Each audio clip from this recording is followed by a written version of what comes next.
নমস্কার, আমি জ্যোতিষ সম্রাট শ্রী অভিজিৎ শাস্ত্রী। দর্শক বন্ধু, দৈনিক রাশিফল নিয়ে আলোচনার অনুষ্ঠান।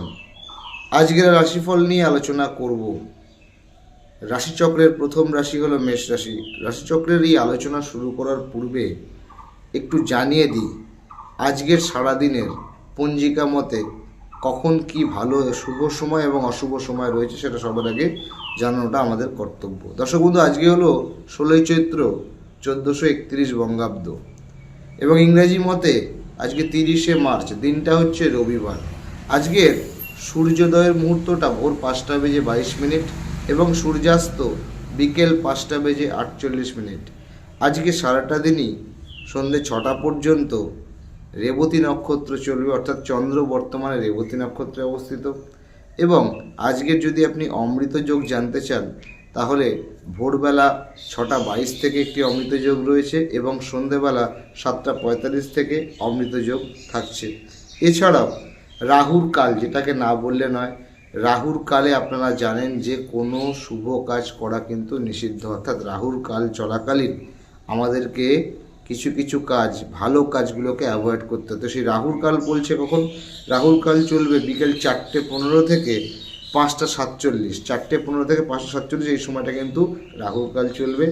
এবং আজকে সারাদিন শুক্লপক্ষের প্রতিপদ তিথি, অর্থাৎ এটা হলো নন্দা তিথি।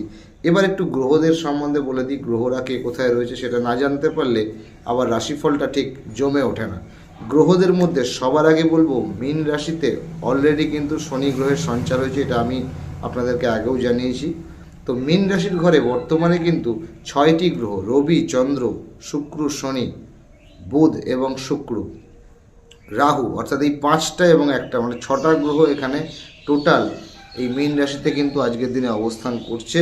যার মধ্যে শুক্র এবং বুধ গ্রহ কিন্তু বর্তমানে বক্রী অবস্থায় আছে। তাই 6টা গ্রহ একত্রে মীন রাশিতে রয়েছে।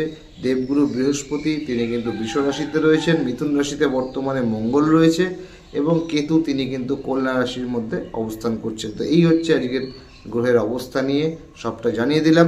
আলোচনা করব রাশিচক্রের প্রথম রাশি, সেটা হচ্ছে মেষ রাশিকে নিয়ে। মেষ রাশিদের কয়েকটা উল্লেখযোগ্য বিষয় আজকে 30শে মার্চ তোমাদের জন্য কি থাকছে, সারাদিন কি হতে পারে, কি করতে হবে আর কি করতে হবে না, সবটা একটু ছোট্ট উপায়ের মাধ্যম দিয়ে বলে দিই, ছোট্ট একটা এপিসোডের মাধ্যম দিয়ে বলে দিই। সবার আগে বলবো কর্মক্ষেত্রে আজকে চেষ্টা করো, কাজের ক্ষেত্রে নিজের প্রতিভা দেখানোর চেষ্টা করবে, কারণ কর্মক্ষেত্রে আজকে নিজের প্রতিভা দেখানোর জন্য একটা উল্লেখযোগ্য দিন।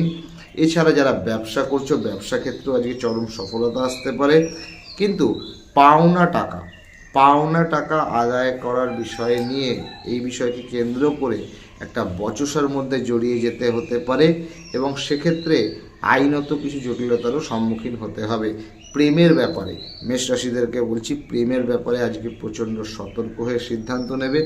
আপনার কোনো একটা ভুল সিদ্ধান্তের জন্য একটা সুসম্পর্ক যেন কোনোভাবে ভেস্তে না যায়, সেদিকে নজর রাখতে হবে।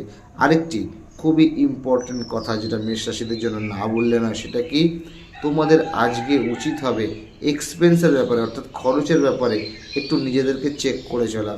অত্যাধিক আনএক্সপেক্টেড এক্সপেন্সেস আজকে হয়ে যেতে পারে।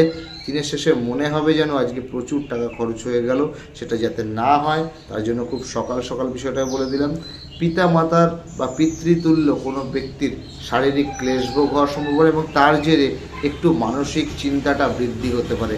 তো দর্শক বন্ধু, আজকের দৈনিক রাশিফলের অনুষ্ঠানে মেষ রাশিদের জন্য এই কথাগুলো যা যা আমার বলার ছিল সব বলে দিলাম। এগুলোকে ফলো করবে, মেনে চলবে।